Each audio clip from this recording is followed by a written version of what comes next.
Continental.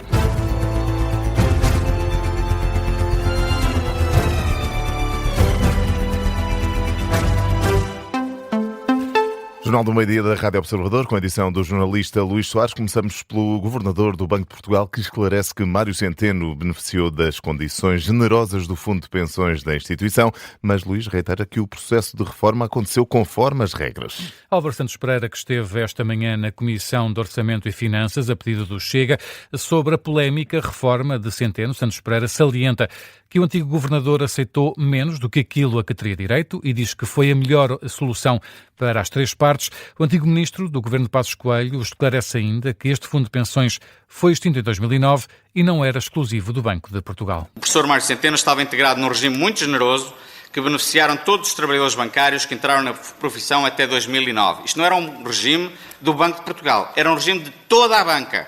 Reitero que a reforma do professor Mário Centeno foi acordada no âmbito do Fundo de Pensões do Banco de Portugal, seguindo as mesmas regras disponíveis para qualquer outro trabalhador abrangido por este regime. Um fundo fechado, com um número cada vez menor de trabalhadores abrangido e sem que um cêntimo de dinheiro dos contribuintes tenha sido aplicado no acordo. Contas feitas, o Banco de Portugal poupou dinheiro, uma poupança que ascende a um valor máximo de 2,25 milhões de euros, caso o professor Mário Centeno permanecesse no banco em funções até aos 70 anos e 6 meses, como era o seu direito. Ora, e Álvaro Santos Pereira também esclareceu o processo aos deputados, contou especificamente como foi a primeira conversa com Mário Centeno até ser alcançado esse acordo. Houve uma conversa no dia a seguir da minha tomada de posse, em que se pôs várias possibilidades, foi para a transição, foi falado se iria ficar ou não ficar no banco.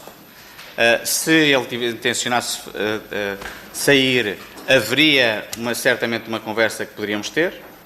Ele disse neste momento não é a altura de o fazer porque eu estou empenhado neste momento na minha candidatura, nos próximos meses na minha candidatura para a vice-presidência. Quando isso aconteceu, houve uma segunda conversa, em que o professor Mário Centeno disse, sim senhor, vamos falar e ver quais são as condições para ver se chegamos a um acordo. Só isso. Álvaro Santos Pereira, esta manhã no Parlamento, a não esconder a vontade de Mário Centeno em assumir também a vice-presidência do Banco Central Europeu, Mário Centeno que acabaria por ficar de lado nessa corrida. Mas, Luís, o PSD insiste, Mário Centeno e Nazaré da Costa Cabral devem dar explicações ao Parlamento. O PS diz que o pedido dos sociais-democratas coloca em causa a independência das instituições. Neste caso está em causa uma guerra de números. O PSD quer ouvir o antigo governador do Banco de Portugal e a presidente do Conselho de Finanças Públicas sobre as diferenças nas projeções macroeconómicas e os resultados apurados pelo INE. Em causa está, sobretudo, o excedente orçamental do ano passado, que ficou acima de quaisquer expectativas. No explicador desta manhã, o deputado do PSD, Hugo Carneiro, insiste que as projeções dos dois institutos justificaram a narrativa da oposição e acabaram por não corresponder à realidade. Não nos podemos esquecer que estas previsões alimentaram o discurso da oposição, por exemplo, o caso do PS, que foi paradigmático. António Mendonça Mendes, que é deputado do PS, dizia que a despesa parece ser um carro sem travões em setembro de 2025. Mas isso quer dizer também que estas duas instituições tiveram propósitos políticos na forma como fizeram as suas projeções? Olha, no caso do Conselho de Finanças Públicas, aquilo que nós queremos é que venha explicar qual é o seu modelo. E depois, no caso do Banco de Portugal, e em específico do ex-governador Mário Centeno, utilizou o Banco de Portugal para fazer política e, portanto, ele tem que vir dar explicações sobre isso. As críticas de Hugo Carneiro. Do lado do Partido Socialista, o deputado Carlos Pereira lembra que a economia não é uma ciência exata e que é impossível fazer profecias. Classifica o pedido do PSD como populismo reles. Este pedido do PSD é quase irónico, diria mesmo uma paródia.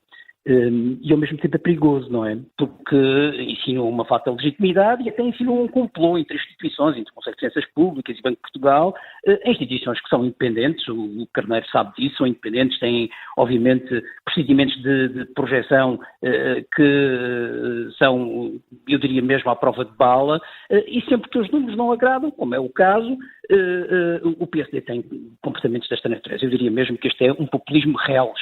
A troca de argumentos entre PS e PSD no explicador desta manhã, aqui na Rádio Observador. Ainda na atualidade política nacional, o PSD não está disponível para abrir neste momento um processo de revisão constitucional. Ontem o Chega prometeu dar início a esse mesmo processo. Por forma a aproveitar a maioria da direita no Parlamento, foi essa a justificação dada por André Ventura para arrancar nos próximos dias com esse processo de revisão constitucional. O líder do Chega prometeu mesmo ter pronto um texto final de revisão constitucional ainda antes do final deste ano, mas ao que apurou o Observador, os sociais-democratas não estão disponíveis para abrir um processo de revisão constitucional neste momento.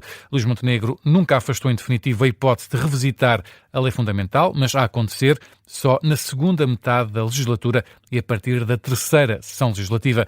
No dia em que tomou posse como primeiro-ministro, Luís Montenegro deixou claro que a revisão constitucional poderia ser estudada, mas não estava no topo das prioridades do PSD. Daí para cá, sabe o Observador, nada mudou, sendo que esse processo nunca será feito nos termos e nos prazos que o Chega propõe. Será feita respeitando a agenda do PSD e em articulação com todos os partidos, mas não ignorando que existe neste momento uma maioria de 2/3 singular à direita dos sociais-democratas. Ora, por seu lado, o PS quer esperar para ver o conteúdo dessa eventual revisão constitucional anunciada pelo Chega. E só depois vai ponderar que papel quer assumir no processo e se apresenta ou não propostas. Foi o que explicou esta manhã o líder parlamentar socialista Eurico Brilhante Dias. Sem grande surpresa, olhamos para um partido que é contra o sistema constitucional, contra o sistema democrático, que apresenta um processo de revisão. Não é surpreendente, tem deputados suficientes para o fazer, é isso que vai fazer.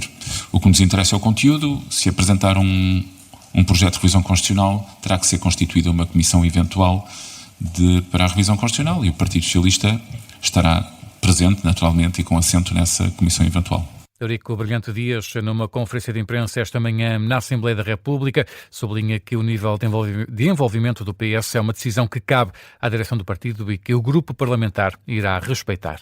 7 minutos depois do meio-dia, destaque para a atualidade internacional, com Donald Trump a admitir estar a ponderar a saída dos Estados Unidos da NATO, Luís. O presidente norte-americano alega falta de apoio dos aliados na guerra contra o Irão. Numa entrevista ao jornal britânico The Telegraph, Donald Trump classificou a aliança como um tigre de papel e disse que a continuidade dos Estados Unidos na organização está agora a ser reconsiderada. As declarações do líder norte-americano surgem depois de vários aliados da NATO terem recusado juntar-se aos esforços norte-americanos para reabrir o Estreito de Hormuz, por onde passa uma parte significativa do petróleo mundial.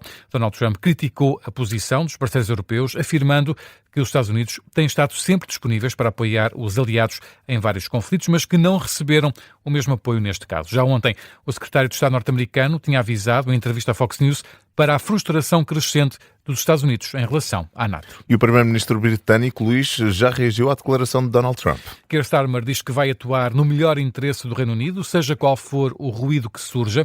Em resposta aos jornalistas, o chefe do governo britânico diz que seja qual for a pressão sobre ele e outros, vai sempre tomar decisões de acordo com o interesse nacional. E sublinhou que a NATO é a aliança militar mais eficaz que o mundo alguma vez conheceu. Disse também que vai trabalhar no sentido de uma relação mais próxima com a União Europeia na cimeira que vai acontecer no final deste ano. 12:08, Luís, há outras notícias em destaque a esta hora, vamos olhar para elas. A dívida pública portuguesa aumentou em fevereiro cerca de 1.500 milhões de euros, na ótica que conta para Bruxelas. Está agora nos 282 milhões e 700 mil euros. Dados divulgados pelo Banco de Portugal mostram que, face ao mesmo mês do ano passado, a subida da dívida pública foi de 8.300 milhões de euros. A entrega das declarações de IRS está a começar com contratempos. Alguns utilizadores têm relatado falhas, mal tentam iniciar sessão no Portal das Finanças. Há relatos de algumas mensagens de erro em possibilitar esse processo. Ainda assim, há contribuintes que estão a conseguir usar o portal com normalidade. É possível submeter o IRS até dia 30 de junho. O preço do petróleo estava esta manhã em queda, a cotar em torno dos $100 por barril. Os mercados reagem desta forma à declaração de Donald Trump de que a guerra no Irão pode acabar em breve. Esta manhã, o Brent de referência para a Europa estava a descer cerca de 3% e cotava então em torno dos $100 por barril. A taxa de desemprego recuou em fevereiro para 6,2% na zona euro e 5,9% na União Europeia. Isto em comparação com o mesmo mês do ano passado. São dados do Eurostat. Em comparação com o mês de janeiro, a taxa de desemprego aumentou 0,1 pontos percentuais na área do euro e manteve-se inalterada na média dos 27 Estados-membros. Jornal do Meio-Dia, edição do jornalista Luís Soares.